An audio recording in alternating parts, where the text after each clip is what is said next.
All right, it's no secret that the Clintons have become exponentially more wealthy since Bill Clinton left the White House. Now, think about this. Since 2001, back when Hillary Clinton told reporters they were dead broke, and they might have been, they amassed about $200 million in personal income, predominantly from speeches. And that's just a fraction of the $3 billion they have raised for their political campaigns and for the Clinton Foundation.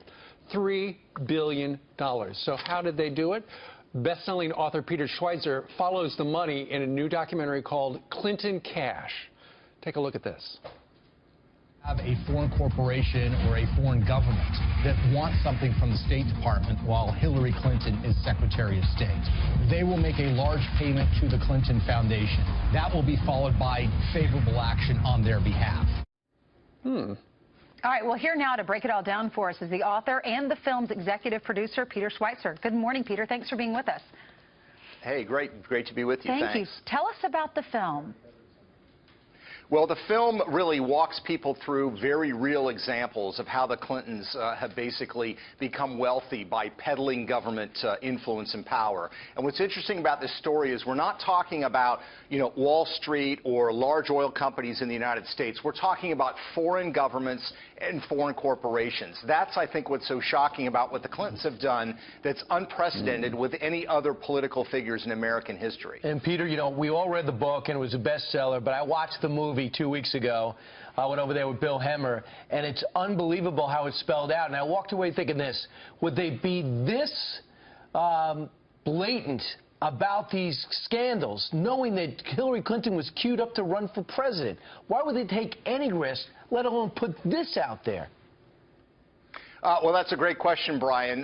It's hard to get into their heads, but what I would speculate and say is that, look, there has been a pattern of behavior with the Clintons for a long time, going back to when Bill was president, when he was governor of Arkansas. They always play it very, very close ethically in this way, and they've gotten away with it. They haven't paid the price. So I think when she became Secretary of State, America's chief diplomat, they basically viewed it as an opportunity to cash in. You gave that figure that they've had $200 million of income from 2001 to the present.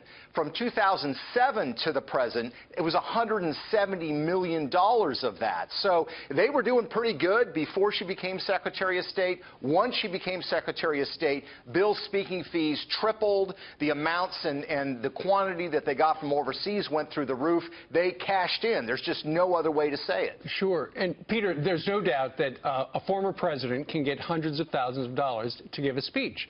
But when you are a former president who is very popular, but your wife is the sitting Secretary of State, suddenly that that figure you can get goes up because it looks like, and if it quacks like a duck, it looks like there's some influence there, doesn't it?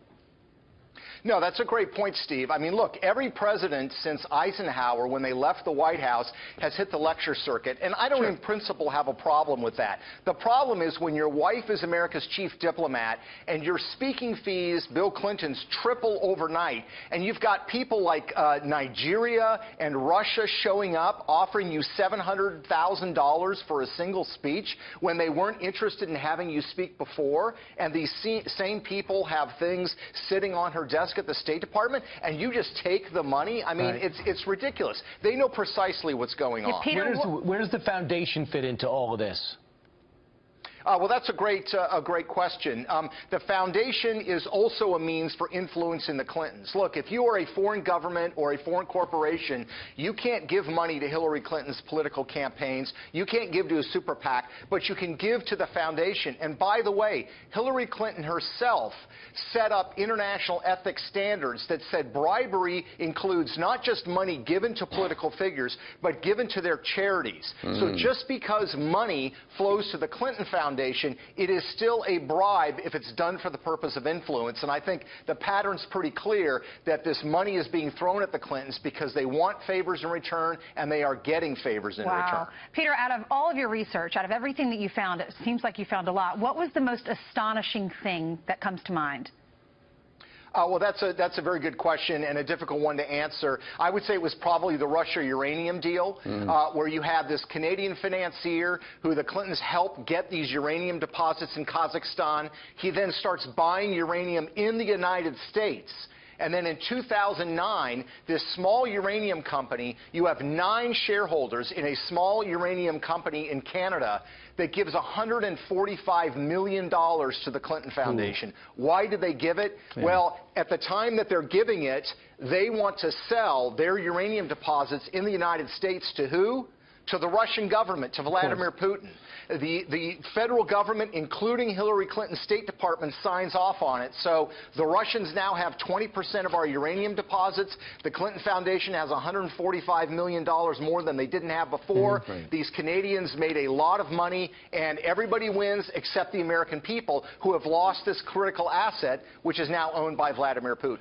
Well, the film premiered at the Cannes Film Festival. It's going to hit theaters or your television shortly, and we'll tell people how to watch it. Peter Schweizer, thank you very much for joining us live today from Tampa. Thanks, guys. Tallahassee, that is to say.